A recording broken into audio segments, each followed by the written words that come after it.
Hi, everyone. This is Charles Hoskinson broadcasting live from warm, sunny Colorado. Always warm, always sunny, sometimes Colorado. I was just about to leave the office, but I decided to make a quick update video, talk a little bit about where we're at with Alonzo. As you guys know, we do our monthly updates with the Cardano 360 episode, and we also try to give you guys real time updates when and where things are apparent. As many of you know, we entered last month the Alonzo Blue era, and we've been working with partners on that. We've learned a huge amount, and we're just about to enter Alonzo White. Originally, it was slated for this week, Monday, but it looks like the node for 1.2.8, which contains some validation fixes that we discovered through testing, is probably going to be about Friday or Monday, more likely than that Monday, because we try not to do a release on the back of a weekend. We're going to be bringing several hundred people into the Alonzo White network. It requires a respin to do it, and there's going to be a whole bunch of exercises that we run them through. But all things considered, things are chugging along, and we should run Alonzo White for probably 2 to 4 weeks, and then go to kind of the next phase.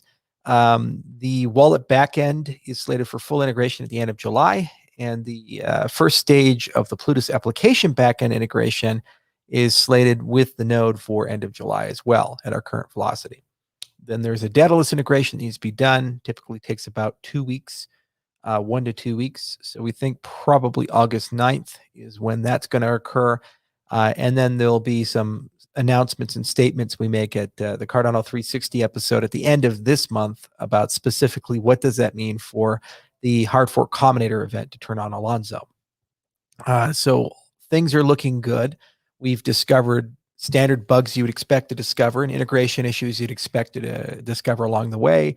But we're working our way through them as always. And, they were following a pretty rigorous QA process, but things overall are fairly stable.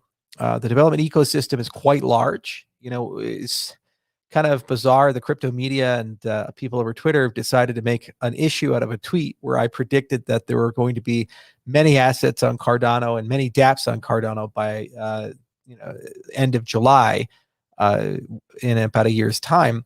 And to be honest, we actually have that kind of traction. There are tens of thousands of assets, over $10 million worth of NFTs, I think, have been sold.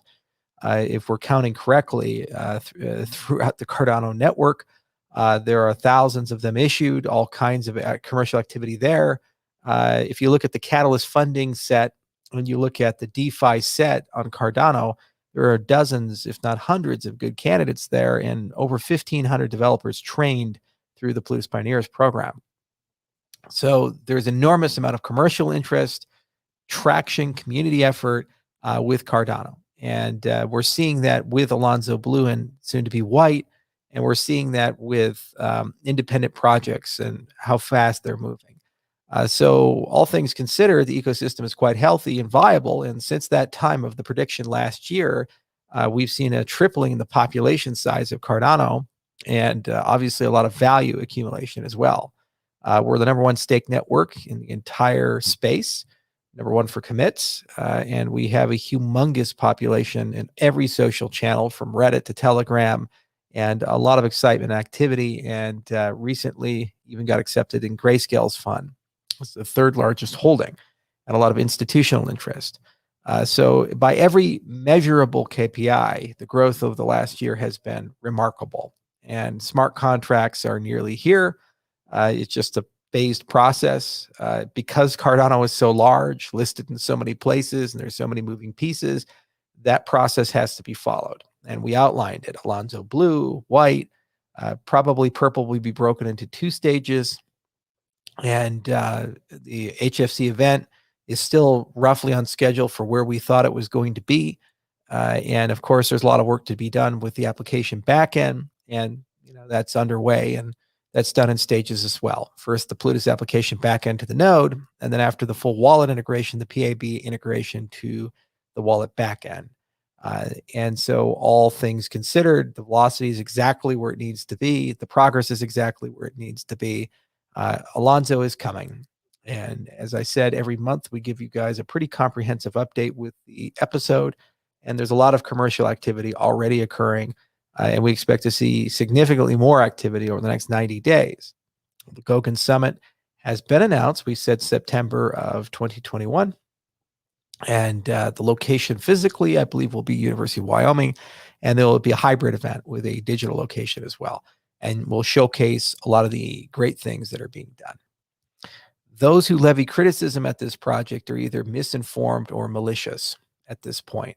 Cardano remains one of the fastest growing, most stable, most mature, and systematic of cryptocurrency projects. And we remain one of the top mentioned in every social metric in our entire industry.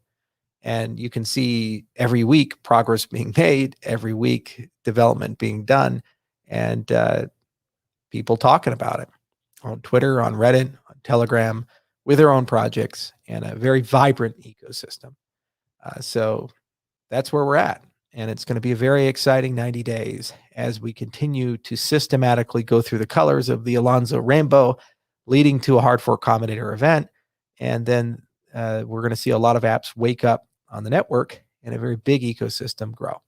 Also, I will remind you that since Mary was launched earlier this year, thousands and thousands and thousands of NFTs and other such things have been issued and sold on Cardano. And there's already a lot of plans for native tokens, such as SingularityNet and many DeFi applications that are coming.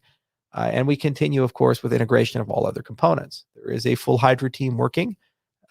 Prism is moving along. We've massively expanded requisitions for that team, hiring more than 30 people, nation state deals, for example, Ethiopia in place, and more to come.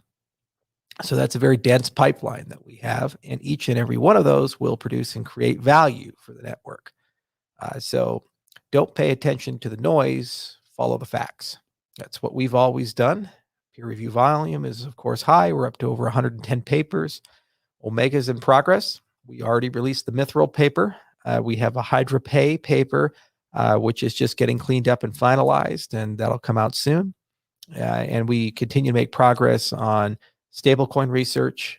We think our tentative target is July 14th for finishing up that algorithmic stablecoin paper we've been working on for the past few months. We have DEX papers. We have many things that we're doing in this space. Okay. So I look forward to seeing everybody at the end of the month for the Cardano 360 update. And thank you to all the people participating in the first cohort of the Blues Pioneers program. Thank you for all the people in the second cohort of the program, which is currently underway. And thank you for everyone who is now actively testing Alonzo Blue and migrating to Alonzo White. And next week's going to be a very busy week. We're going to learn a lot. We're going to continue doing QA. There's a lot of aggressive QA going on, a lot of stuff being discovered as expected, but things are definitely being hardened. And all of our infrastructure is being upgraded. DB Sync, the GraphQL APIs, et cetera, et cetera. Rosetta support continues growing, and I keep signing decision memos for various things, from upgrades to the hardware wallet support to other features and capabilities. Okay, thank you much.